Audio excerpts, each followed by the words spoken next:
Nosotros ya estábamos. Tierra madre. Ella tiene su nombre original. Somos para libertad. Tierra de origen, de sangre divina.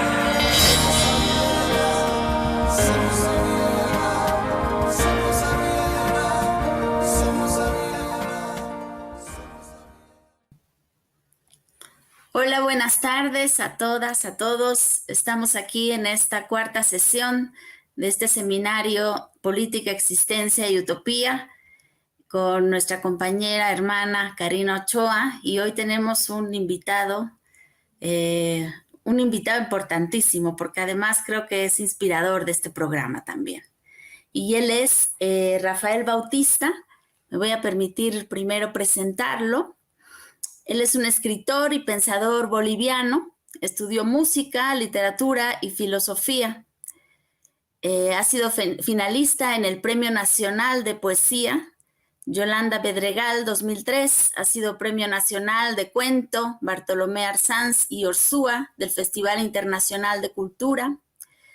Y bueno, tiene varios galardones, no me voy a poner a leerlos todos, pero bueno, quisiera resaltar que ha publicado 18 libros, entre los cuales están Pensar Bolivia del Estado colonial al Estado plurinacional, hacia una constitución del sentido significativo del vivir bien, qué significa Estado plurinacional, la descolonización de la política, del mito del desarrollo al horizonte del vivir bien, el tablero del siglo XXI, geopolítica descolonial de un orden global postoccidental. Y bueno, está por salir o ya está saliendo este libro también de El Ángel de la Historia, que es un libro en el cual pues vamos reflexionando sobre el golpe de Bolivia. Entonces es un libro sumamente actual.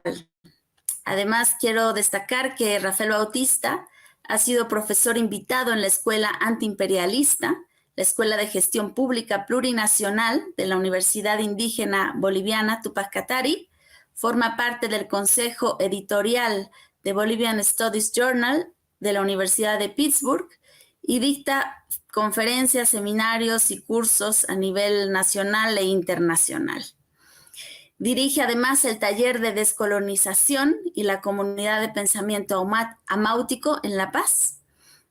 Y actualmente es director general de la Dirección de Geopolítica del Vivir Bien y Política Exterior de la Vicepresidencia del Estado Plurinacional de Bolivia. Y bueno, pues es columnista además de diversas páginas de información y de pensamiento alternativo. Pues él es Rafael Bautista. Nos da muchísimo gusto que el día de hoy nos acompañe, porque además, pues el pensamiento que él ha estado desarrollando en los últimos tiempos, pues nos ha permitido también comprender lo que está sucediendo en Bolivia. Y comprenderlo además desde una perspectiva completamente diferente a los analistas que conocemos, por su formación filosófica y además también por el compromiso que tiene con el pensamiento de los pueblos originarios. Entonces es un interlocutor realmente que nos da luces sobre este momento que vivimos dentro de la política y también sobre los horizontes que se abren en este centro. Sí, pues de verdad es un privilegio tener una conversación con un pensador tan relevante. Rafael es un referente obligado en el pensamiento andino, es un reconocido analista político y filósofo que sin duda puede enriquecer muchísimas las reflexiones que hoy se están dando en México.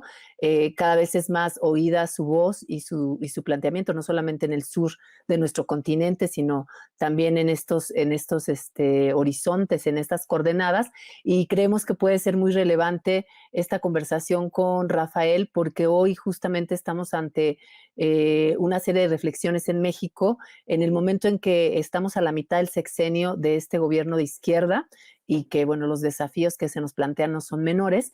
Y, por supuesto, el debate que nos ofrece la apuesta del buen vivir que está impresa en el proyecto también de Estado que hoy encabeza el gobierno de Luis Arce, nos parece muy relevante. Y Rafael Bautista ha sido básico también en la formulación de propuestas del buen vivir y del horizonte de política desde el mundo andino que no podemos dejar pasar. En ese sentido, le damos la bienvenida y creemos que puede ser una conversación muy rica para nosotros que estamos y nosotras que estamos en este territorio. Y bueno, pues una primera pregunta que queremos como soltar para motivar esta conversación con Rafael es ¿cómo explicarías la relación que existe entre el proceso de cambio que se inauguró en Bolivia a partir del 2005 y el proceso que actualmente vive Bolivia como un proceso de recuperación del horizonte de sentido utópico y del espíritu de los pueblos originarios indoamazónicos? Es decir, ¿cómo ves este tránsito, este trayecto que se ha hecho desde 2005, que nos ubica hoy en un proyecto otro, que la verdad es muy importante mirar desde América Latina, porque lo que está pasando hoy en Bolivia y la apuesta que se está encabezando, de la cual tú formas parte desde la vicepresidencia, es muy relevante. Entonces, ¿qué nos podrías compartir al respecto? Bueno, en primer lugar, estoy muy agradecido por las generosas y exageradas palabras que han vertido.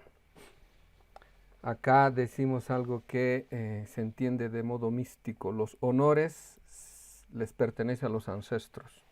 Nosotros simplemente somos portavoces de aquellos.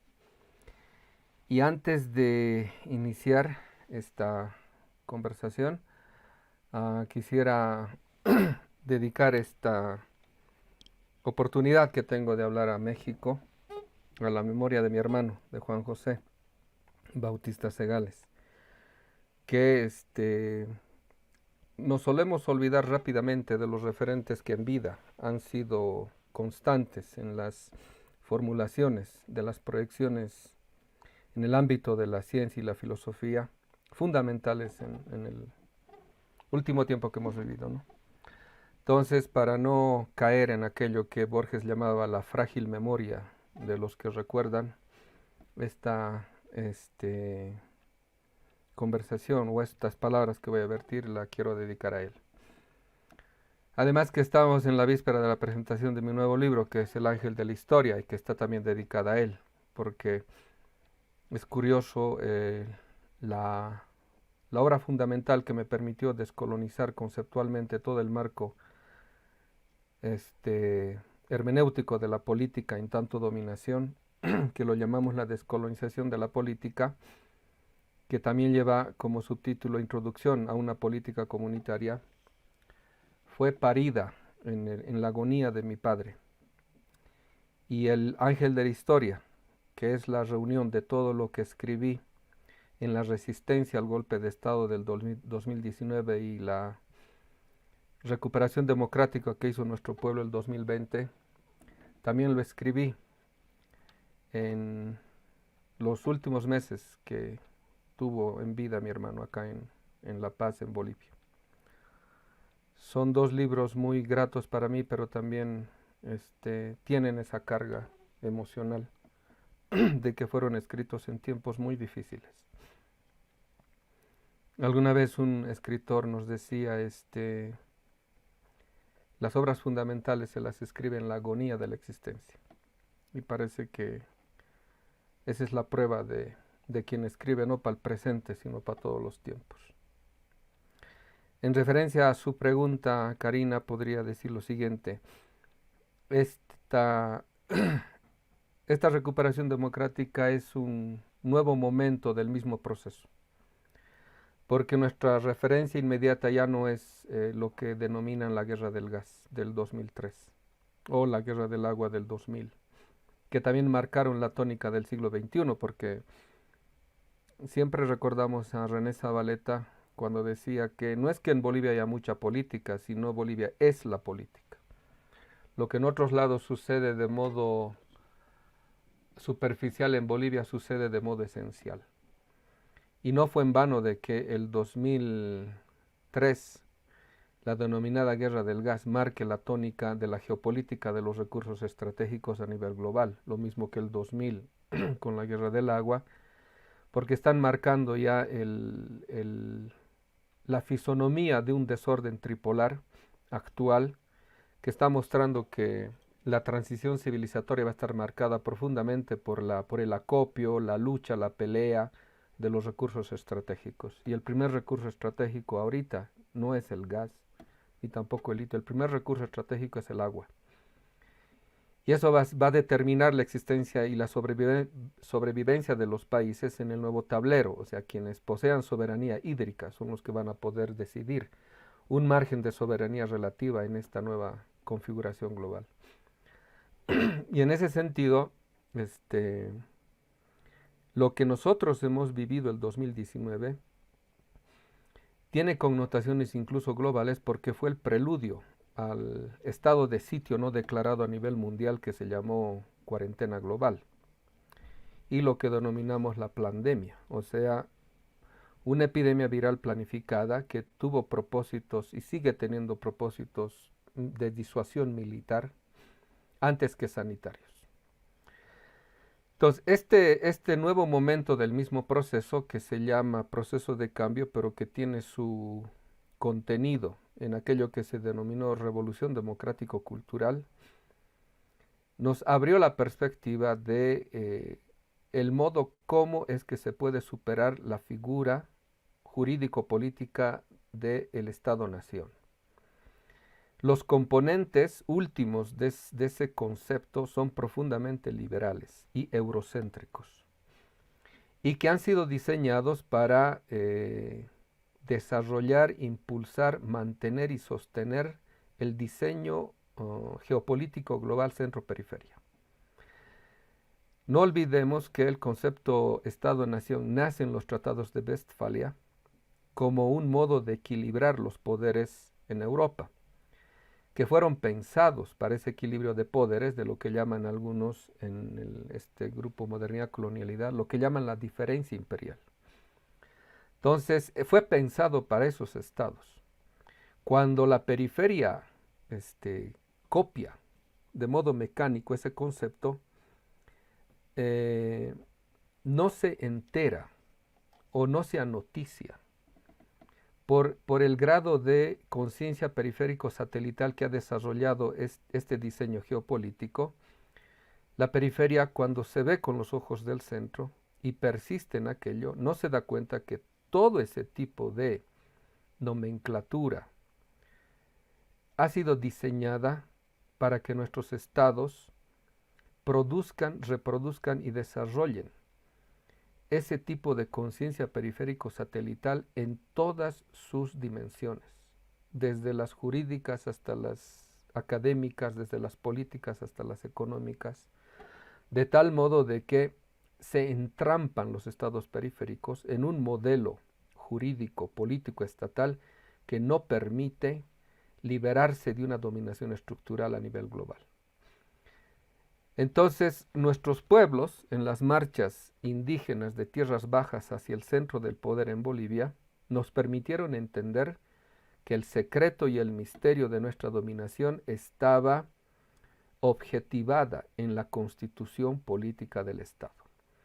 Que ese marco jurídico naturalizaba la desigualdad, la injusticia estructural de un país como Bolivia. Y que por medio de la ley naturalizó esas relaciones de dominación que básicamente hicieron constitutivo en el propio Estado ese carácter profundamente colonial, moderno, liberal. Y eso es lo que nuestros pueblos de tierras bajas nos mostraron, nos expusieron. Y gracias a eso es que se produjo un desideratum histórico que originó después, con la asunción del primer presidente indio en nuestro país, el 2006, un proceso constituyente, genuino, popular y democrático, que estableció una asamblea constituyente, pero por la miopía también de la dirigencia de ese momento, se permitió que la derecha, en los partidos políticos tradicionales que ya habían sido superados histórica y políticamente, persistiesen en boicotear la Asamblea Constituyente y de ese modo el producto de aquello como nueva constitución política de Estado, cedió mucho. Pero incluso cediendo mucho, ahora sigue siendo considerada como una constitución sumamente novedosa y revolucionaria. O sea, imagínense si hubiésemos mantenido el espíritu original de la redacción inicial, que lo produjo el Pacto de Unidad de las organizaciones políticas de campesinos, capas populares, organizaciones, federaciones, confederaciones de los pueblos, del pueblo en su conjunto. Pero digamos, eso entró en un periodo de declinación de los contenidos iniciales, cuando la dirigencia política, al no estar a la altura de lo que emanaba como desideratum popular democrático revolucionario, empezaron a replicar y repetir los mitos que habían abanderado a la izquierda del siglo XX. Entre ellos, por ejemplo, el famoso discurso del desarrollo. Entonces, en el nuevo momento, nosotros fuimos testigos de un acontecimiento que ahora nos está marcando de modo determinante. Como un pueblo que fue deprivado de su unción democrática y revolucionaria, en menos de un año repuso su espíritu. ¿Cómo es que un pueblo que estuvo al borde de un nuevo genocidio sistemático, que estaban prácticamente tramando lo peor de la derecha de este país, el fascismo más descarado y racista de este país, que siempre ha tenido su base de reclutamiento en la idiosincrasia citadina burguesa racista colonial? Como un pueblo acusado de no democrático, de autoritario, de salvajes, de bárbaros, etc., ¿cómo pudo restaurarse?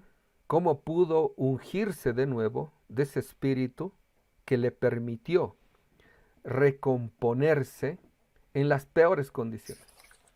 Sin líderes, sin partido, sin organización. Se pudo autoconvocar a sí mismo y pudo restituir aquello que se le había sido arrebatado, el espíritu democrático popular. ¿Cómo?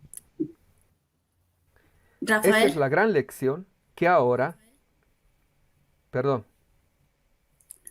Sí, no, quería yo recordarte, recordar aquí a propósito de cómo has comenzado tu reflexión.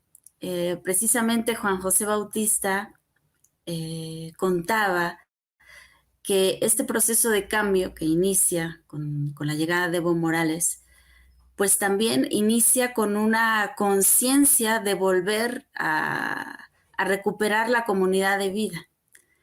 Y entonces él muchas veces contaba como testimonio, no sé muy bien cuál es la fuente, pero que decía que los yatiris le habían dicho que muchas veces habían salido a la lucha y habían salido, digamos, ellos por sus propias, buscando sus propias reivindicaciones.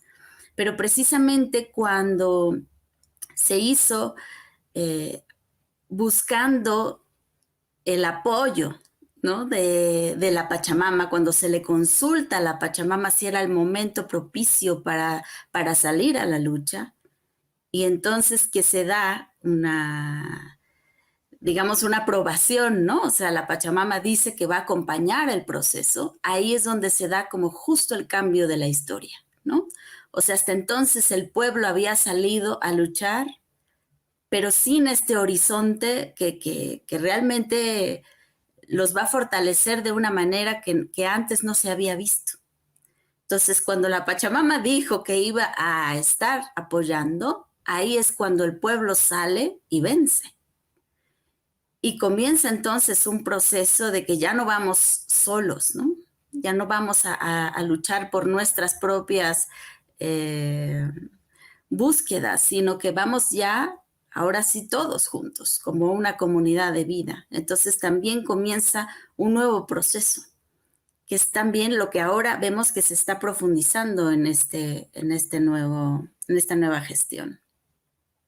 Adelante, Rafael. Bueno, lo que nosotros hemos vivido en referencia a esta vinculación con nosotros llamamos los ancestros, Podría, para que me entiendan los oyentes, vivimos un estado de situación mesiánico. Aquí llamamos eso el Pachacuti.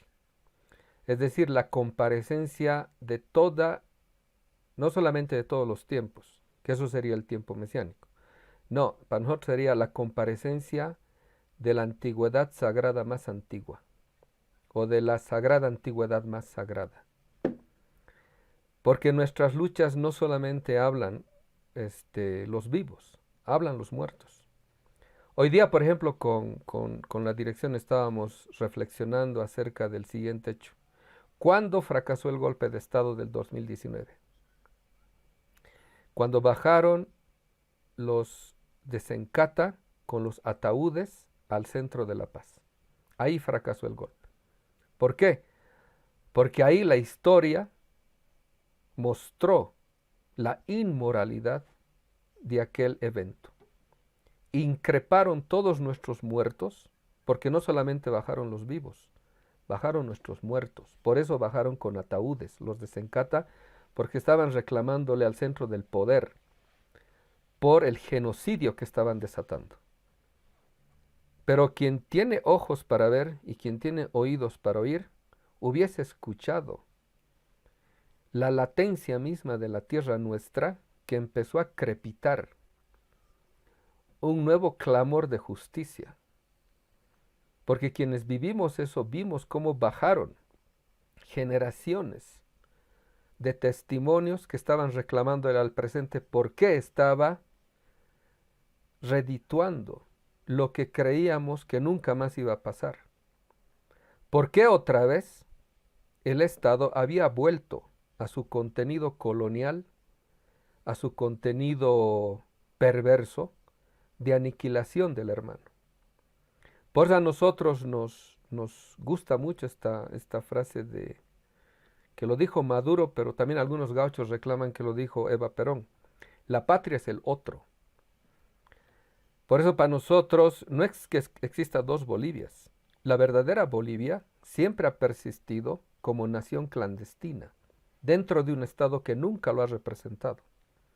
Esa nación clandestina emergió en noviembre, después del golpe, cuando sucedió la masacre de Sencata, y bajó desde el alto, desde los cielos, desde el alto silencio de invierno, bajó hacia el centro de la ciudad para que la historia misma escuche, haga escuchar su voz y hable esa antigüedad sagrada, y de ese modo haga fracasar esa nueva aventura genocida de quienes padecen en su propia memoria genética al indio convertido en poder, al indio convertido en revolución, al indio convertido en historia permanente. Ese es el acontecimiento que da origen a este nuevo momento de un mismo proceso. Ese proceso que afuera se lo conoce como proceso de cambio, pero adentro para nosotros tiene más sentido como una revolución democrático-cultural, donde hay que revolucionar lo democrático, hay que revolucionar la cultura y hay que revolucionar a la misma revolución. Por eso no estamos viviendo el mismo proceso o el mismo momento, estamos viviendo otro. Estamos rediseñando el proceso, estamos resemantizando el concepto mismo de lo que significa proceso. Por eso ahora podemos decir, la fuerza inicial que da impulso a este proceso es la fuerza que ha de permanecer de aquí en adelante para defenderlo. Porque este pueblo ha demostrado que no va a volver la república. Porque la derecha quiere volver a la república como el adolescente quiere volver a la infancia. O sea, ese tipo de recurrencia inmadura retrata a una derecha que ni siquiera ha aprendido a crecer. No puede salir de su idiosincrasia republicana colonial del siglo XIX y por eso nunca ha vivido el presente. Por eso nunca ha podido proyectar nada novedoso porque nunca ni siquiera ha sabido vivir el presente que le tocó vivir. Por eso si alguien vive en el pasado no es el pueblo, si alguien vive en ese pasado denigrante, en ese pasado avergonzante, es la derecha de este país. Y yo creo que esto es replicable a todas las derechas latinoamericanas. Bueno, estamos viviendo eso. pero eso solo es posible de ser comprendido o inteligido si se tiene categorías para interpretar eso. Y los políticos no tienen esas categorías. Por ejemplo, ahorita estamos lidiando con un gobierno que al interior sigue teniendo operadores, sigue teniendo planificadores, sigue teniendo burócratas que siguen pensando que la política es cálculo, que siguen pensando que la administración política no tiene nada que ver con la ética. O sea, ese tipo de impulsores jamás van a poder proyectar el vivir bien como horizonte nuevo de una política que no sería una política de dominación, sino de liberación. O sea, con ese tipo de rezago tienes que seguir lidiando para poder hacer inteligible lo que el pueblo está proyectando como acontecimiento mismo de un proceso nuevo de liberación. Esa, digamos, es la materia crítica o la masa crítica que hace posible entender lo que está pasando en Bolivia y por qué persisten también el rezago de la izquierda que no sabe entender el momento que estamos viviendo y anda queriendo subirse en la cresta de la ola sin merecimiento alguno. Porque acá teníamos una dirigencia cupular que produjo un centralismo democrático verticalista, lo que llaman el famoso centralismo democrático, pero que le privó al pueblo de ser actor y de ser sujeto. Y por eso mismo, ese pueblo que se fue desencantando, también se vio arrinconado porque su representación política ya no le representaba. Y por eso también triunfa el golpe, el 2019, pero cuando ese pueblo empieza a padecer el señalamiento racista, fascista, colonial de la derecha, es cuando ese pueblo saca de sí, de su propia memoria, de su propia historia, los contenidos materiales que le hacen posible restaurarse a sí mismo y poder ahora originar un nuevo momento que ahorita es básicamente la restitución de las banderas iniciales de lo que el pueblo había originado como un nuevo horizonte de creencias, como un nuevo horizonte de sentido. Entonces, eso es lo que estamos viviendo y es lo que nos permite decir lo que de aquí en adelante está pasando en Bolivia. Solo puede ser entendido en ese tipo de magnitud. A mí me parece muy relevante justo que en Bolivia, por ejemplo, a diferencia de lo que pasa en Brasil o en Argentina, que después de estos ascensos de los gobiernos progresistas viene un revés a través, sin duda, también de estrategias imperialistas que tienen que ver con lo que se denominan los golpes blandos, pero también a través de las derrotas electorales que permiten nuevamente el ascenso de las derechas. Bolivia me parece muy relevante porque este proceso, efectivamente, como señalabas, da la vuelta o el giro muy rápido, porque en menos de un año después del golpe se logra revitalizar los contenidos de una lucha que sin duda está arraigada a procesos ancestrales, pero que además ponen en cuestión el pragmatismo racionalista de la política y del Estado liberal, ¿no? Sin embargo, también es cierto que a pesar de todos digamos, los fundamentos otros del quehacer político de los pueblos que están asociados a todas estas, digamos, raíces ancestrales, a veces estando también en la burocracia del Estado, este pragmatismo no deja de desaparecer y sigue siendo un problema que no está siendo superado.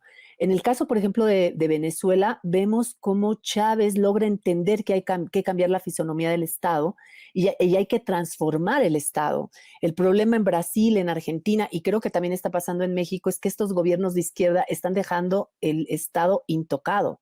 El Estado liberal, el Estado neocolonial está intocado y de repente hay un esfuerzo por imprimir políticas de corte social, pensando que las políticas de corte social van a garantizar la permanencia de los proyectos de izquierda en el poder, ¿no? Entonces, un poco a mí me gustaría nada más, y a lo mejor relacionándolo con la segunda pregunta, pero le pediría a Katia también que la formulara como inicialmente la habíamos concebido, pero un poco entender qué percepción primero, ¿qué percepción de lo político se enarbola desde los pueblos que están en ese tiempo mesiánico, que es el tiempo del presente, y no ese tiempo del pasado ni del futuro? Y formulando la segunda pregunta, que allí le dejaría a Katia como la voz para que la pudiera formular respecto a los errores que hay que reconocer para hacer el olam tikkun, ¿no? La corrección. Y bueno, lo dejaría ahí en espera de que Katia nos pueda también compartir esta segunda pregunta. Sí, bueno, la segunda pregunta que te queríamos hacer era en el sentido de que finalmente el golpe se dio también como resultado de una acumulación de eventos, ¿no? Y de una acumulación de errores. Entonces, ¿en qué sentido este actual gobierno que ahora tenemos con Luis Arce y David Choquehuanca implica pues una profundización de todo lo que se ha emprendido en la gestión anterior y que no se había pues llevado a un nivel pues tan profundo como el pueblo también lo requería, ¿no? Había ciertas demandas, había ciertas inquietudes, por ejemplo, la cuestión de la descolonización del Estado y que se interrumpió, o sea, que no llegó realmente a donde tenía que haber llegado. Entonces, continuar con esta reflexión que dice Karina me parece súper importante. Adelante, Rafael. Bueno, inicialmente hay que recordar de dónde viene el concepto política. Más allá de las burradas que repiten los cientistas políticos, atribuyéndole a Aristóteles eso de que el hombre es un animal político, hay que recordarles que Aristóteles no dijo eso. Lo que Aristóteles señala en la frase esta del anthropos physeisum politikon es que el ser humano es aquel que habita en la polis. Desde entonces la política es patrimonio de la ciudad. Esa es la tradición que Occidente asimila para de ahí proyectar un proyecto aristocrático de desprecio al pueblo. Y el cristianismo imperializado ha de justificar teológicamente ese desprecio, produciendo los fundamentos teológicos de lo que después la modernidad va a decantar como una antropología sumamente negativa, un humanismo antihumanista. Porque ¿dónde está el lugar de la vida, de la producción y la reproducción de la vida? Es el campo.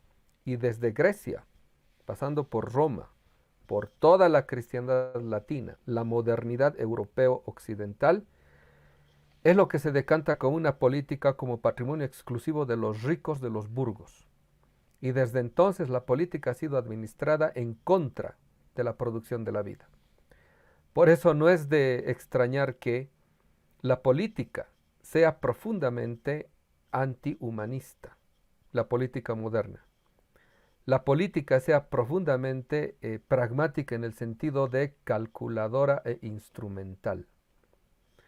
Porque en la política se decanta pues los prejuicios modernos que necesitan una clasificación antropológica para naturalizar relaciones de dominación que hacen posible la jerarquización de una práctica y una administración política como privilegio exclusivo de los ricos, de los potentados, de los que tienen el privilegio del ocio para poder destinarlo a actividades que en última instancia garantizan ese estatus que se alcanza una vez que uno puede decidir tener y poseer trabajo ajeno. Por eso siempre decimos, ¿no? Las pretensiones imperiales, como tradición exclusiva occidental, se lo puede definir como un apetito de dominación exponencial. Pero un apetito de dominación exponencial es imposible, porque eso significaría dominar todo, pero no se puede dominar todo. ¿Quién le da o qué le da las posibilidades de hacer creíble que se puede dominar todo? El capitalismo. Porque es una economía que básicamente genera tanta riqueza, de modo inaudito como nunca antes lo había experimentado la humanidad, que hace creer que es posible dominar todo. Pero lo que estamos viendo ahorita como la rebelión de los límites físicos del planeta, está mostrando de que esa ansia, esa codicia, choca con los límites físicos de la vida. O sea, aunque el capitalismo haya hecho creer que es posible controlar, dominar, explotar todo, concentrar de modo acumulativo, exponencial la riqueza, eso es imposible en el largo plazo. Entonces, ahí entramos en una contradicción, como se dice, contrafáctica.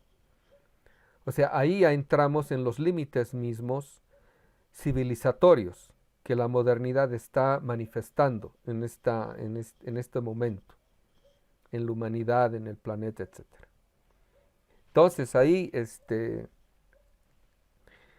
¿cómo nosotros, desde la experiencia boliviana, hemos podido interpretar este momento del modo como, de modo sugerente, el mundo está empezando a entenderlo? Es decir, como una crisis de racionalidad, como los límites físicos de la vida que están empezando a revelarse y están empezando a manifestar que lo que está mal, en última instancia, es una proyección que la humanidad se ha propuesto de modo irracional, antihumano, antinatural, incluso antiespiritual.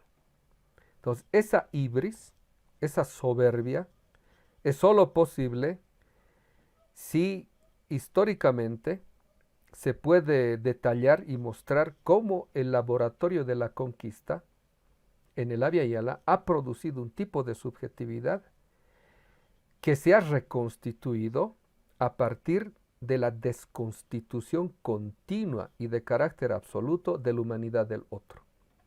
Solo de ese modo podemos entender la perversidad del proyecto de este nuevo tipo de subjetividad que una vez conquistado el nuevo mundo del Abya Yala, se ha propuesto conquistar el mundo entero. Se ha propuesto conquistar todo aquello que hace posible la vida humana, desde las condiciones materiales hasta las condiciones espirituales. Es decir, esto solo lo podemos entender si tenemos categorías teológico-místicas que nos ayuden a entender este despropósito que va más allá de cualquier pretensión exclusivamente humana.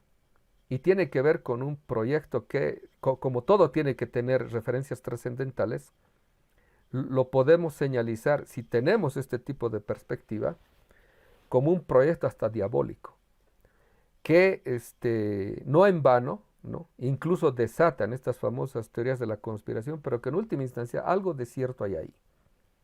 Existe una espiritualidad profundamente antihumana, antiespiritual, que se traduce y se formaliza y se seculariza como una racionalidad, como una forma de entender la vida y el mundo que va en contra de la vida, que va en contra del ser humano, que va en contra de lo natural, que va en contra de lo espiritual.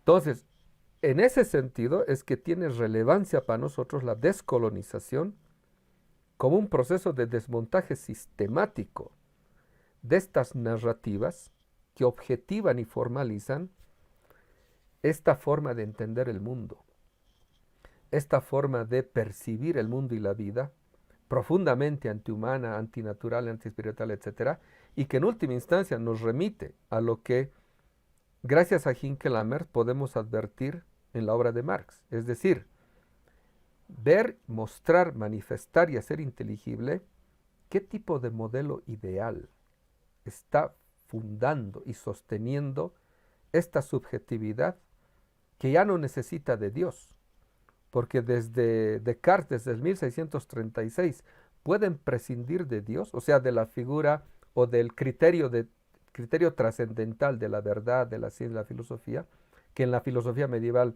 era, digamos, el criterio fundamental.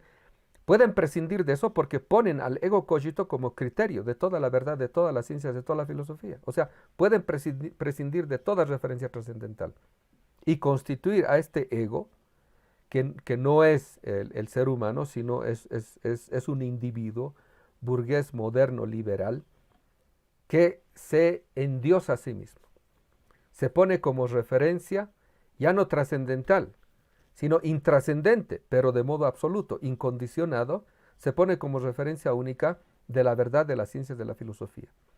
Y ahí se formaliza este tipo de marco de interpretación, hasta místico, se formaliza como racionalidad, y eso es lo que ha pervertido todas las relaciones humanas, convirtiéndolas simplemente en relaciones mercantiles instrumentales, y es lo que hay que empezar a desmontar para empezar a recuperar, restaurar, reconstituir el carácter, y ahora sí lo voy a decir en estos términos, el carácter sagrado que el ser humano tiene cuando también la naturaleza posee este carácter sagrado. Rafael, hace rato justo nos decías que el proceso de restitución democrática que se da después del golpe de Estado en Bolivia es un proceso justamente de restitución. Tú nos dices, hay un proceso de que el pueblo restituye el proceso no solo democrático. En ese sentido, lo que tú nos estás planteando de restituir este camino, esta vía, esta conexión con lo sagrado, en el caso de Bolivia lo podemos ver a partir de ese proceso. Sí, porque es más complejo el asunto. O sea, solo se puede restituir el mundo, o a ver, les voy a poner este modo. Solo se puede restituir lo que hay desde lo que no hay. Porque lo que da más realidad a lo real de la realidad es lo menos real que hay. Es decir, por eso si partimos de una referencia trascendental, lo que no hay, lo que no es posible para este mundo, desde ahí podemos poner en su lugar a este mundo. O sea, al Olam Hazé. Si partimos del Olam Abba, lo que decía Agustín, si partimos del reino de Abel, no del reino de Caín, ponemos en su lugar al reino de Caín, lo historizamos y lo ponemos no como algo divino, natural y fatal. No, lo podemos poner ahora como algo que se puede trascender, superar, etc. Pero si es que partimos de esa exterioridad más exterior que hay más allá del mundo, ponemos en su lugar este mundo. Y solo desde ahí tiene sentido la nueva objetividad. Entonces, lo que sucede en Bolivia es la manifestación de esa antigüedad sagrada más antigua, o de esa sagrada antigüedad más sagrada, que llamamos el mundo de los ancestros, que pide reparación. Porque para nosotros, la Pachamama es madre, pero también la Cotamama, o sea, el lago Titicaca es madre. Ahí la Katia me va a entender porque ella ha viajado al lago. Ese nuestro lago refleja el universo, contiene el universo, es la memoria de la vida. Ahora nuestro lago está en un probable colapso medioambiental.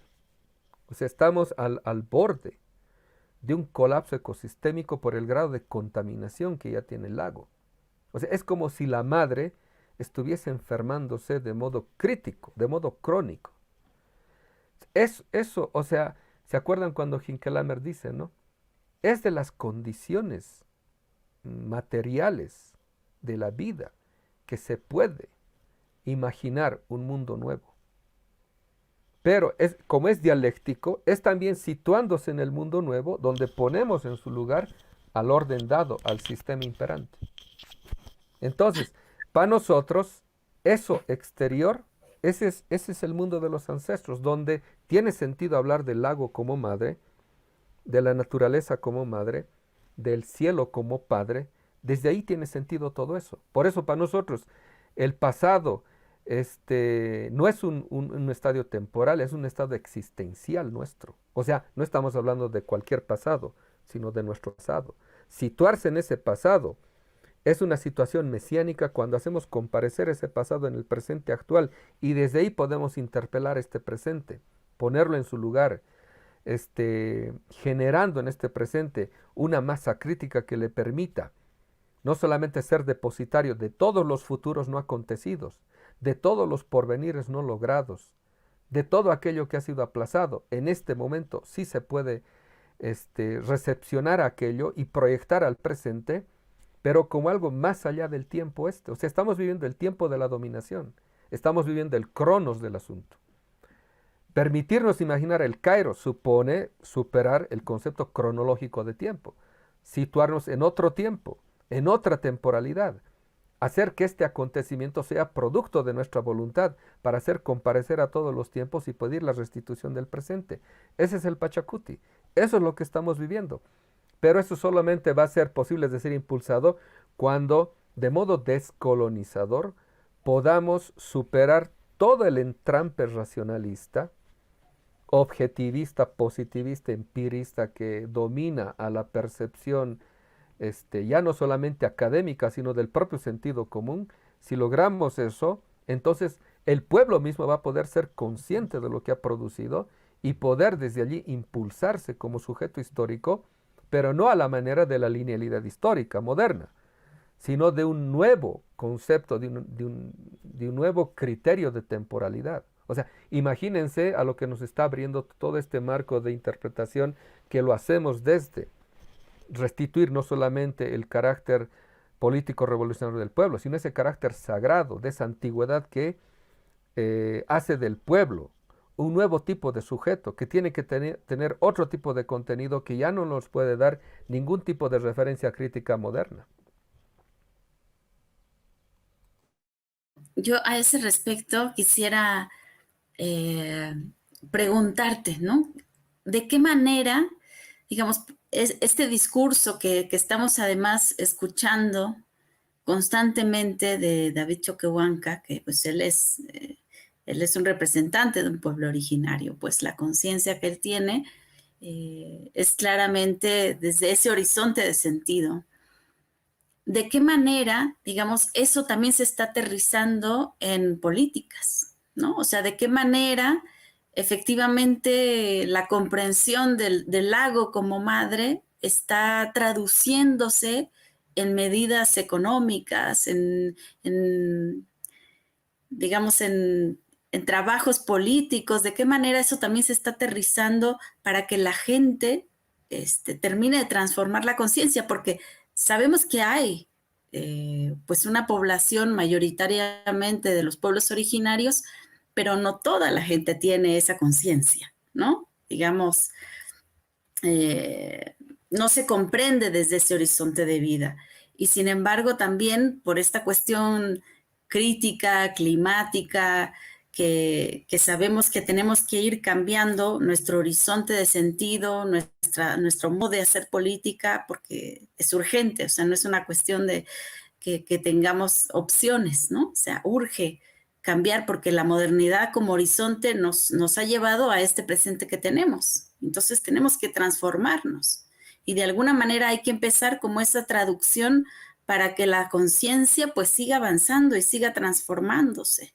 Entonces es un trabajo que hay que hacer políticamente y también educativo, por ejemplo, ¿no? O sea, hay que irlo transformando en un cambio curricular, por ejemplo, ¿no? O sea, en una descolonización de la educación, en fin, o sea, hay muchas cosas que hay que ir haciendo y a mí me gustaría como saber si sí se está avanzando en ese sentido, si hay la conciencia de que hay que descolonizar en tantos ámbitos y cómo se va traduciendo, ¿no? En institucionalidad, porque finalmente hacia allá es hacia donde tenemos que caminar. Es decir, hay que transformar la subjetividad, pero también hay que transformar objetivamente las instituciones. Ahorita el vicepresidente David Choquehuanca es la gran esperanza. Es la gran esperanza en dos sentidos, porque no habla como político.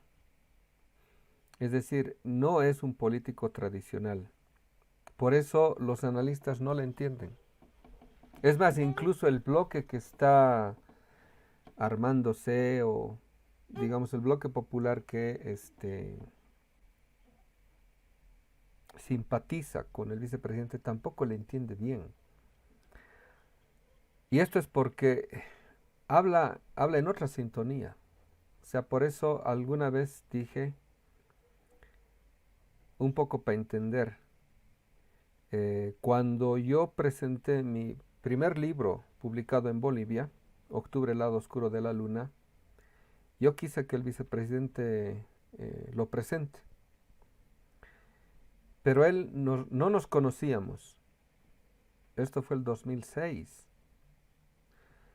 Octubre, el lado oscuro de la luna fue presentado en la Cancillería y él era canciller. Entonces, y él no me conocía, yo no le conocía, y él me dijo algo, o sea, a los que estaban también ahí, como para excusarse del asunto, decía, es que yo ya no leo libros, yo leo las arrugas de los abuelos.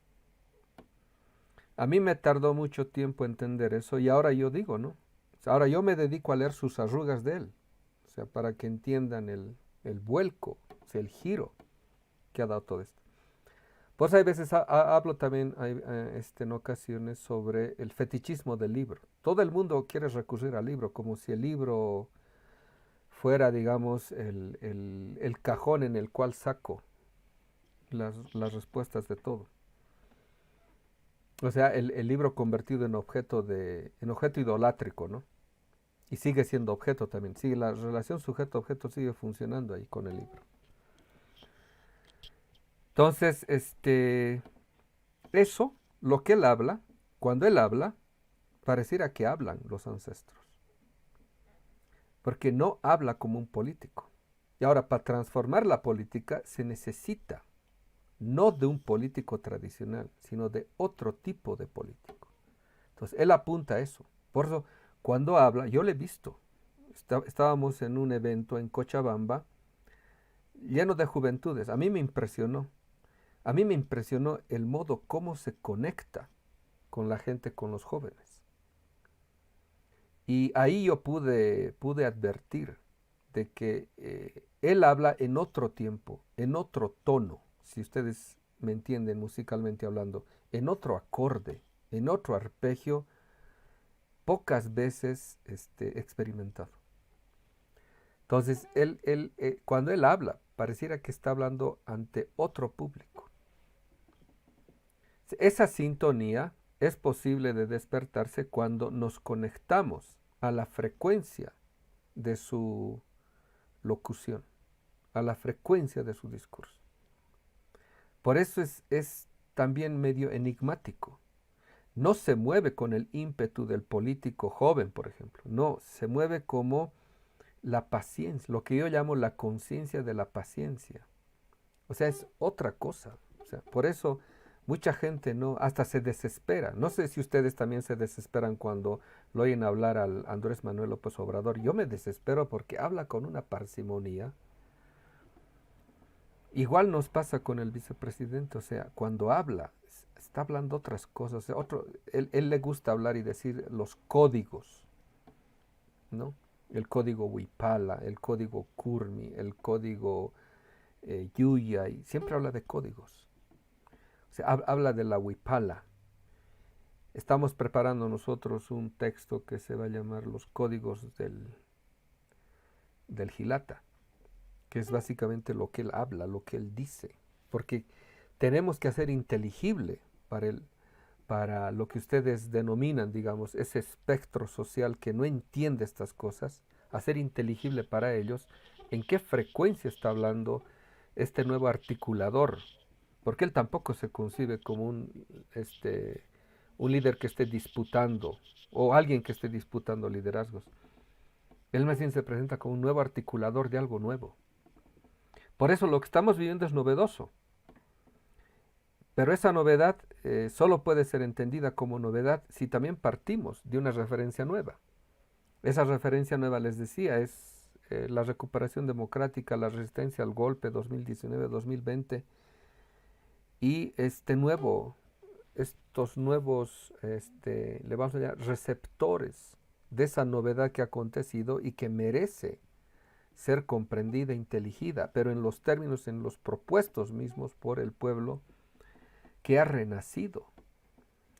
El problema siempre va a ser si estamos a la altura o si la parte dirigencial está a la altura de ese novum, de ese nuevo desideratum que el pueblo ha instalado como realidad política.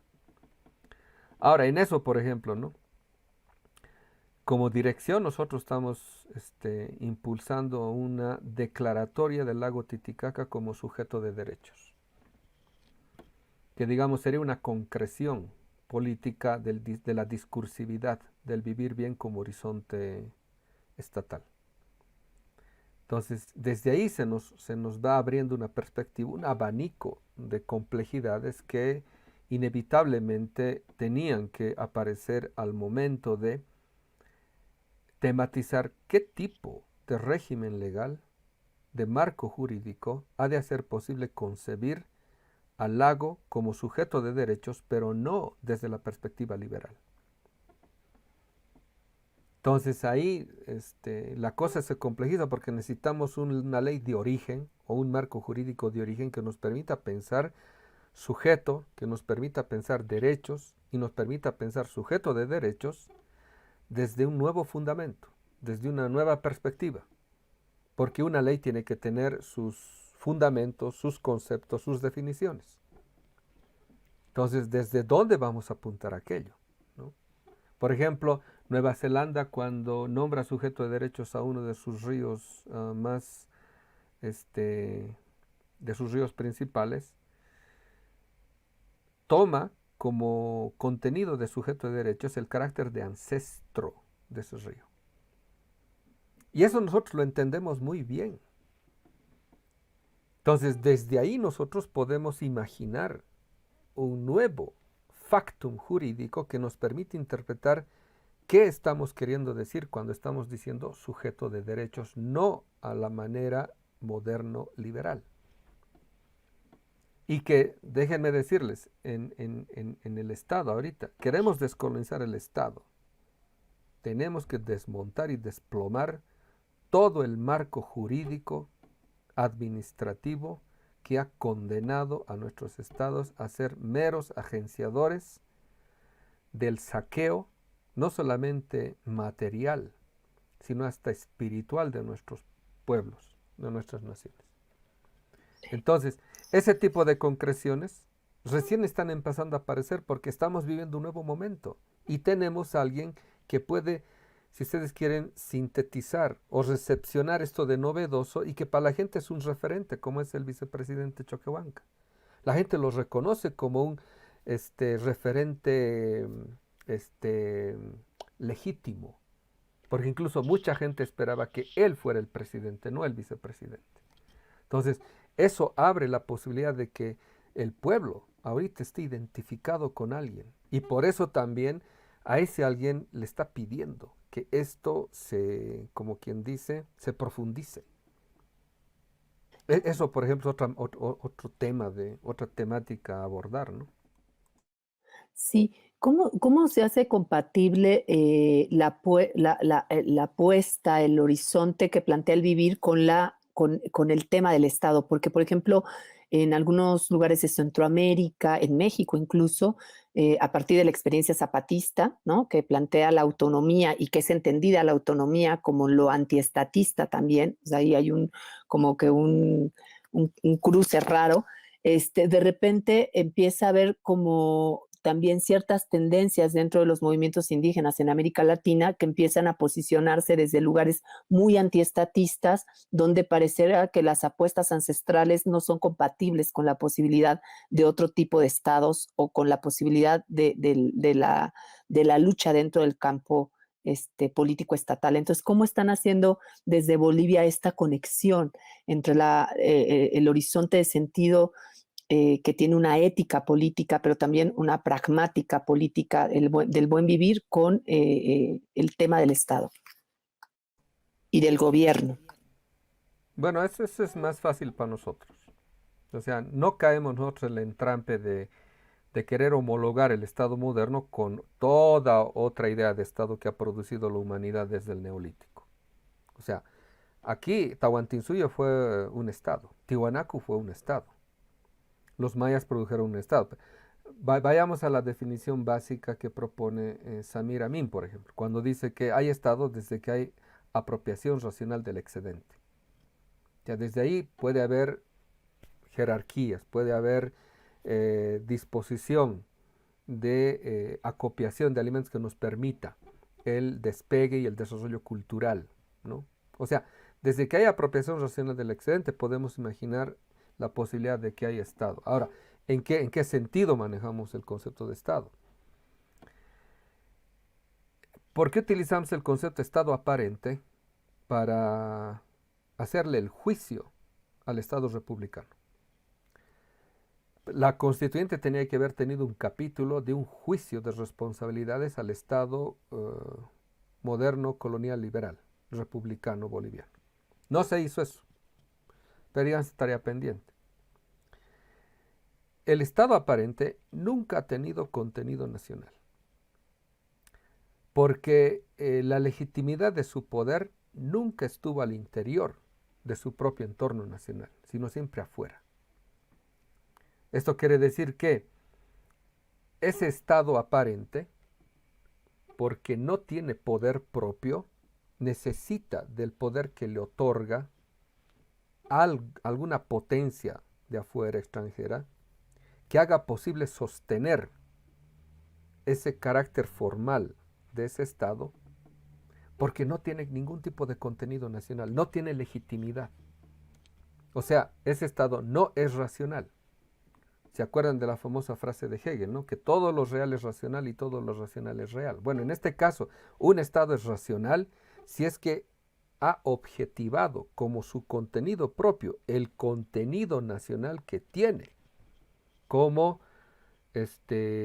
realización plena de lo que un pueblo en definitiva es. Si un Estado no contiene eso, es un Estado aparente.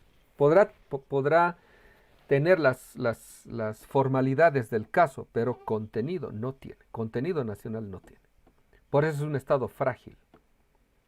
Un Estado que es la objetivación de lo que un pueblo en definitiva es, del horizonte ético de ese Estado, perdón, del horizonte ético de un pueblo. Si un Estado contiene eso, entonces ese Estado tiene contenido nacional. Ese Estado es la objetivación del universo ético, de la eticidad propia de un pueblo. Entonces, cuando decimos, ¿no? Bolivia es una nación, el Estado boliviano posee una nación clandestina porque ese Estado no lo representa. Por eso decían el Pacto de Unidad, somos naciones sin Estado, y el Estado boliviano es un Estado sin nación. Entonces ahí para nosotros el Estado no es una figura exclusivamente moderna a la cual tengamos que tachar y negar la posibilidad de constituir algo que se llame Estado. Para nosotros es fundamental, porque además en el contexto geopolítico actual, la lucha ya no es tanto izquierda-derecha, ahorita la lucha es globalistas y nacionalistas. Es decir, el globalismo, desde que ha constituido el nuevo sujeto de derecho internacional, que son las transnacionales, puede prescindir de los estados.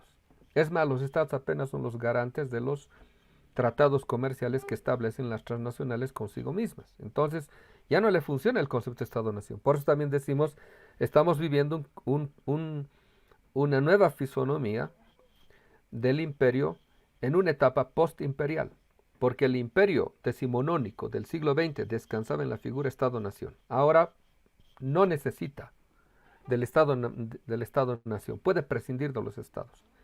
Por eso en su etapa postimperial el imperio es algo mucho más peligroso, mucho más perverso, y por eso lo que está originando como esta famosa doctrina Coran the Gap, lo que yo llamo el mundo del cielo y el infierno, es condenar a toda la periferia mundial a vivir lo que llaman el caos infinito.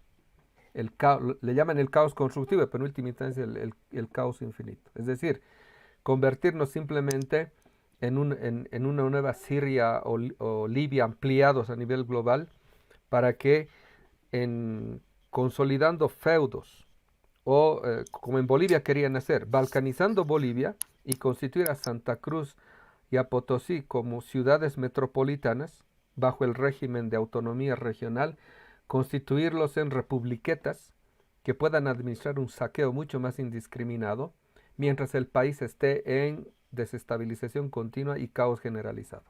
Esa es ahorita la nueva apuesta imperial.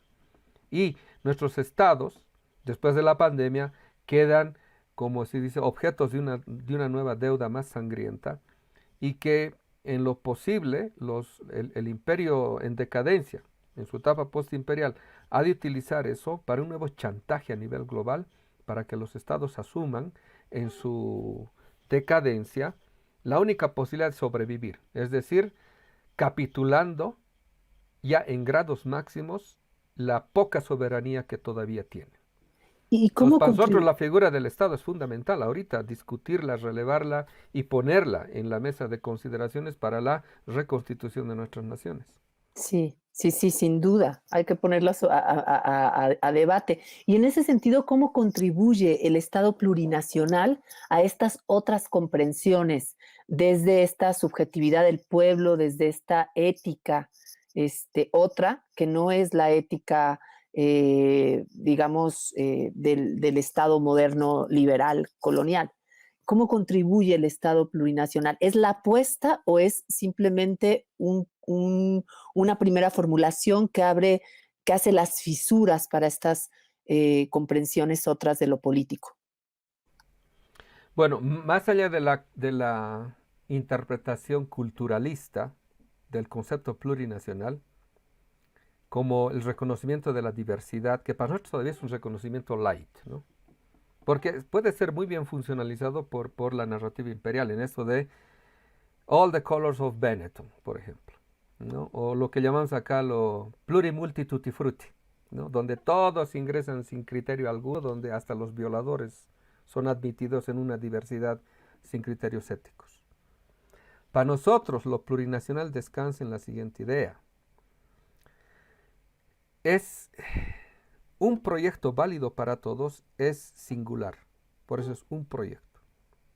Pero la base de emanación de ese proyecto singular válido para todos tiene que tener la máxima legitimidad posible. Esto es, tiene que tener el respeto de validez democrática de la pluralidad, que es básicamente la fisonomía de un pueblo. O sea, un pueblo no es homogéneo, un pueblo es plural. Ninguna determinación política puede contener la pluralidad de ese pueblo.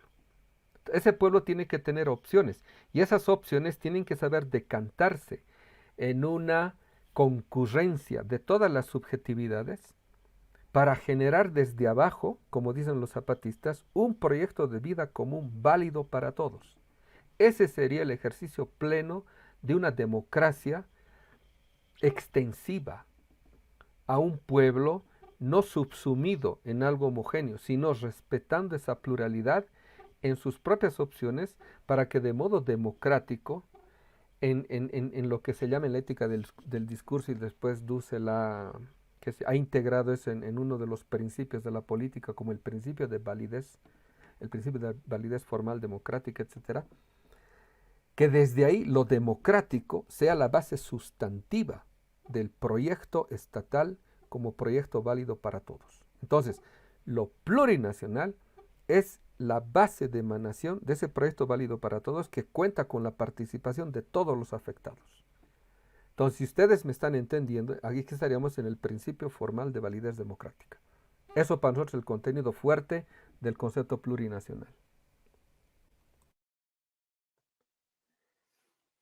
Katia, no sé si tienes una última intervención. Estamos casi en tiempo, es una pena. La verdad es que valdría mucho volver a generar un espacio de conversación porque creo que se abren muchas temáticas que todavía se pueden profundizar, pero bueno, el programa de formación que llevamos a través de este espacio pues dura aproximadamente 1 hora y estamos casi en tiempo.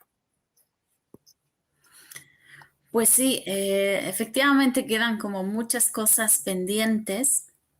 A mí me gustaría, quizá como última reflexión que le pediríamos a Rafael, es, digamos, cómo sintetizaría la incorporación de este horizonte de sentido que tienen los pueblos originarios en la comprensión de una política nueva. O sea, porque también, y ese es parte como del interés, de los objetivos que tiene este espacio, de que la política se ha ido construyendo a partir del modo como la modernidad lo ha construido, ¿no? A partir de sus conceptos. Entonces tenemos una una identificación entre esta política de la dominación con un individuo moderno, egoísta, ¿no? Que es pertinente a ese proyecto, y también pues el proyecto como tal capitalista, el moderno, digo, el proyecto moderno y el modelo capitalista, ¿no? O sea, todos son como distintos engranajes de una misma maquinaria que está haciendo funcionar pues este mundo global neoliberal, ¿no? Pero hay también estas otras alternativas, estas otras maneras de hacer política que están de alguna manera minando, o ese es el propósito de minar esta puesta en marcha que es prácticamente pues destructiva de lo humano, destructiva de la naturaleza, y ya lo hemos visto en todo su accionar los últimos siglos. Entonces, nosotros quisiéramos en este espacio justo visibilizar que hay otras maneras de hacer política, que ya estamos pues viéndolas actuar y construir también instituciones de otro modo, porque de alguna manera también los medios de comunicación pues no permiten ver esas otras alternativas, esas construcciones que van generando los pueblos desde abajo, y que sin embargo pues siguen sosteniendo también la vida de otras maneras. Entonces Bolivia pues en esto es un gran referente. Bolivia, decimos, en la construcción de una política otra, en concordancia con lo que los pueblos originarios que han ido resistiendo durante todo este tiempo, pues quiere abrirse el camino de mostrar otra manera de vivir, otra manera de reproducir la vida. Y entonces quisiéramos como que pudieras tú reflexionar así en unas pocas palabras de qué modo se está haciendo política de otra manera. Ya. Bueno, nosotros partimos de este concepto. La política es el ámbito que tematiza las condiciones de posibilidad de la realización de las utopías humanas. En ese sentido, la política necesita de la reflexión dialéctica para establecer qué modelo ideal, qué concepción de vida, qué horizonte utópico justifica y legitima el tipo de política que nos proponemos. O sea, ahí la política se devuelve, desde nuestra perspectiva, este tipo de tematización que ya no existe en el mundo moderno. Porque el mundo moderno da por hecho que los mitos del progreso infinito, del desarrollo, etcétera, están sobreentendidos. Pero ahora hay que poner en duda todo eso para empezar a tematizar lo que hace posible que aparezca lo sagrado de la política.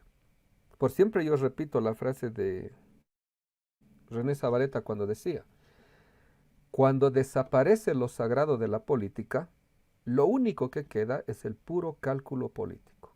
Es decir, cuando la política degenera en la lucha por el poder nada más.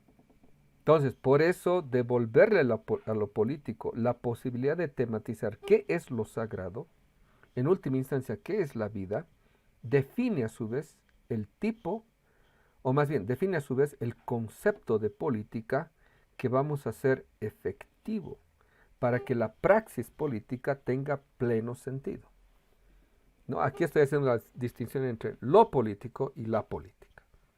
Definir lo político es fundamental para que también definamos la praxis política.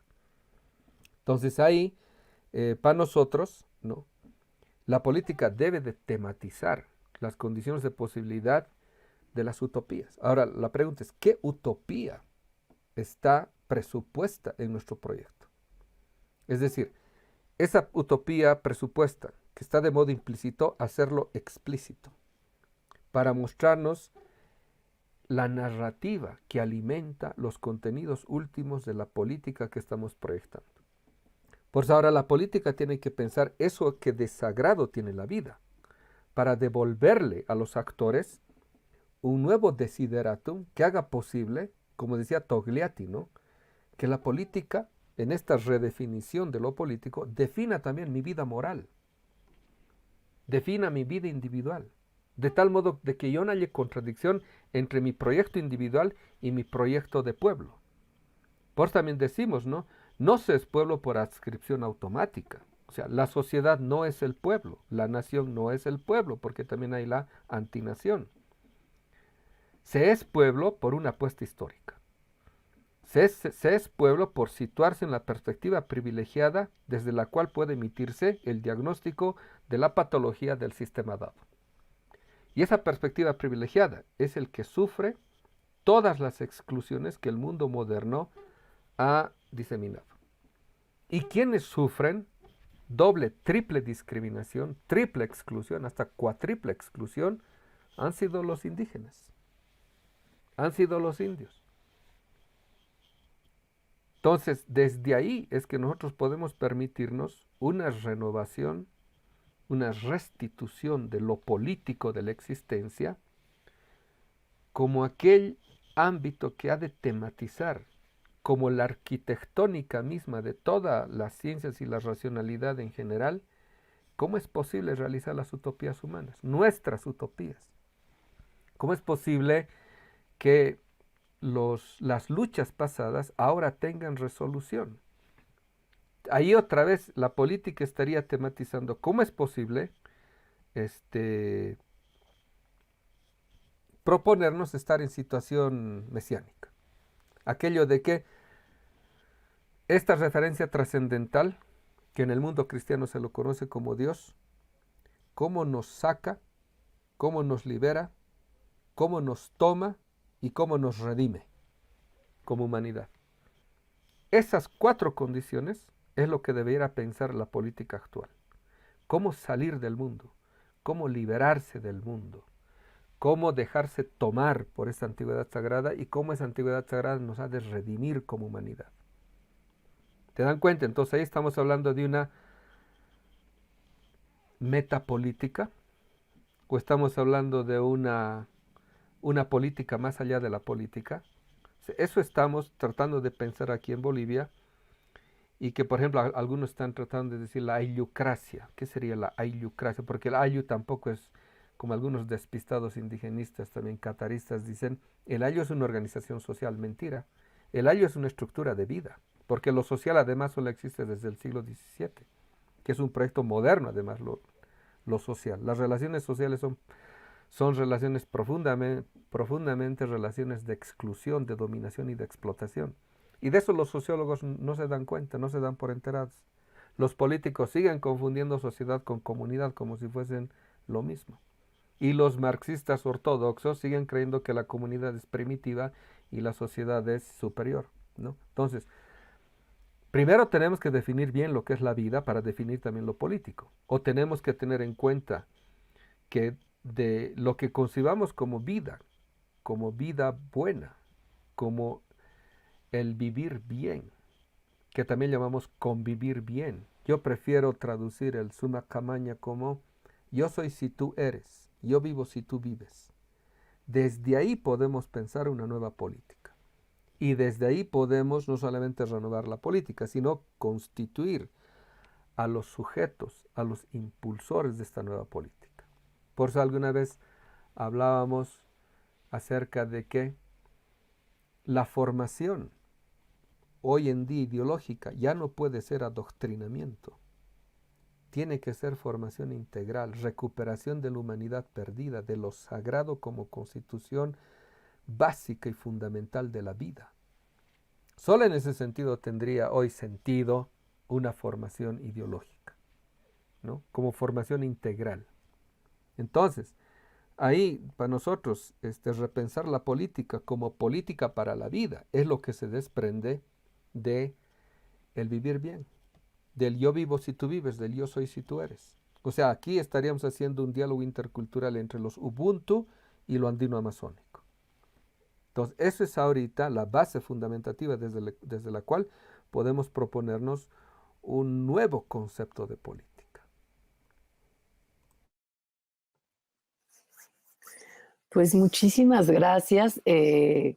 Quiero reiterar el agradecimiento por haber aceptado la invitación para esta conversación. Es de verdad un privilegio poder conversar con Rafael Bautista y bueno, pues con Katia seguiremos generando los espacios de conversación también con otras voces, pero ojalá que haya posibilidades más adelante de seguir esta conversación con Rafael Bautista, que además sin duda a mí me rememora también a todos los aportes que han construido junto con Juan José Bautista, que como bien decías al inicio de tu conversación, pues está presente y sigue presente en esta construcción colectiva de pensamiento y de acción, ¿no? Entonces, muchísimas gracias, Rafael, de verdad, por estar con nosotras y por compartir también para la gente de la 4T, de Morena, estas reflexiones que creo que van a ser bastante claves para empezar a entrarle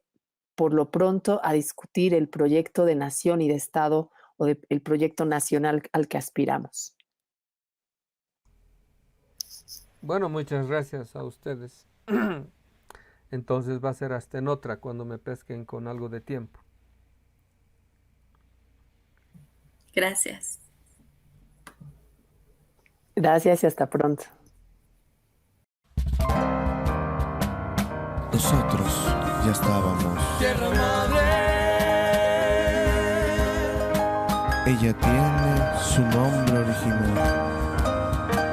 la armadura Somos vamos por a la libertad, la armadura vamos a tierra de origen, la armadura de sangre